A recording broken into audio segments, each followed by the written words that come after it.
Olá pessoal, nós vamos tratar de dilatação térmica em tubulações, especificamente em tubulações de água quente. Tá? Esse é um vídeo introdutório sobre esse assunto, virão outros que nós vamos aprofundar mais. Vamos lá?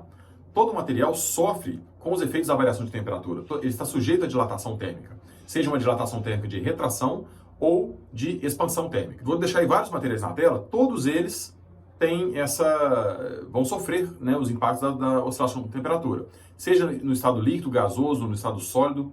Um exemplo dessa aplicação é o termômetro. O termômetro, né, que tem o mercúrio ali dentro do bulbo, o controle da dilatação nos dá a marcação da temperatura.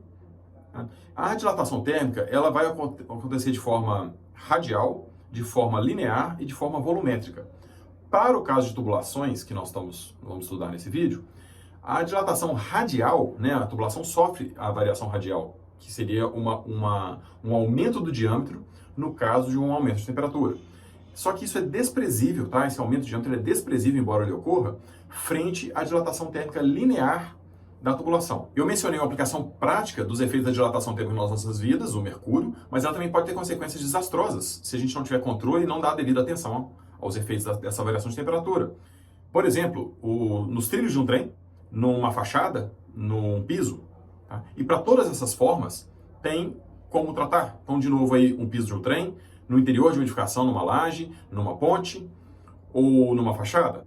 Tá? Agora, vamos entrar aí na parte de tubulações. Vou jogar uma foto. Nessa foto tem, provavelmente, essa tubulação foi instalada a 20 graus e depois passou água quente, o líquido, a tubulação aqueceu e gerou essa flambagem.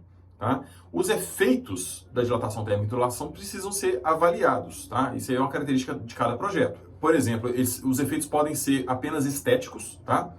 Pode ser uma dilatação controlada, que aquilo ali não tenha nenhum impacto, vai gerar nenhuma patologia, e um efeito estético. Ou podem ser gerados, na maioria dos casos, patologias na própria tubulação e, em muitos casos, na conexão. Tá? Então, a conexão geralmente é que vai receber tensões da dilatação térmica das tubulações e vai romper, né, vai cisalhar em algum ponto. Nós vamos entrar isso em outros vídeos de forma mais aprofundada. Continuando, diferentes materiais possuem diferentes coeficientes de dilatação térmica. Isso a gente pode ver num exemplo aqui nessa tabela de metais e de vidros, tá? Diferentes coeficientes para diferentes materiais. Agora eu vou jogar uma tabela de tubulações mais utilizadas aí na água quente. Vários materiais, nós temos diferentes materiais que são utilizados em instalações prediais de água quente e a gente consegue perceber a variação do coeficiente entre eles.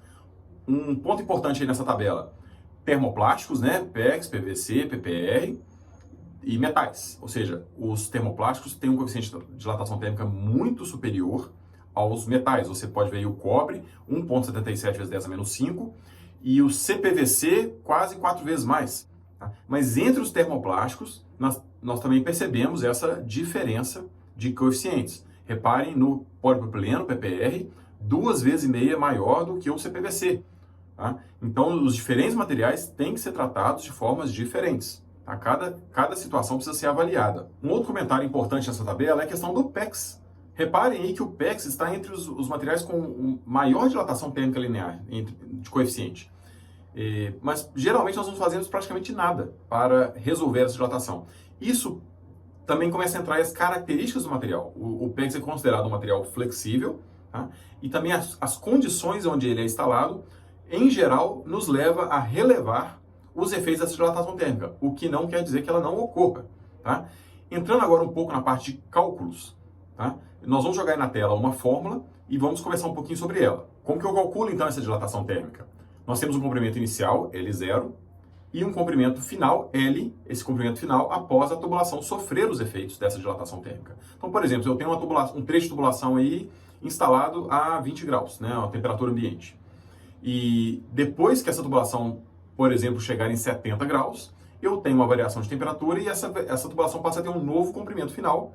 E eu preciso achar esse ΔL, ou seja, essa variação entre o comprimento final após a temperatura elevada e o comprimento inicial, L0, quando ela foi instalada na temperatura ambiente. E a fórmula para a gente encontrar esse ΔL, está aí na tela, é basicamente o meu comprimento inicial, L0, vezes o meu coeficiente de dilatação térmica linear do material que eu estou usando, vezes o meu ΔT, minha variação de temperatura. Então nós vamos dar um exemplo, para ficar bem didático, um trecho de tubulação de 9 metros, feito no material CPVC, e que esteja sofrendo uma variação de 20 para 70 graus, ou seja, um ΔT de 50 graus. Como fica então meu ΔL?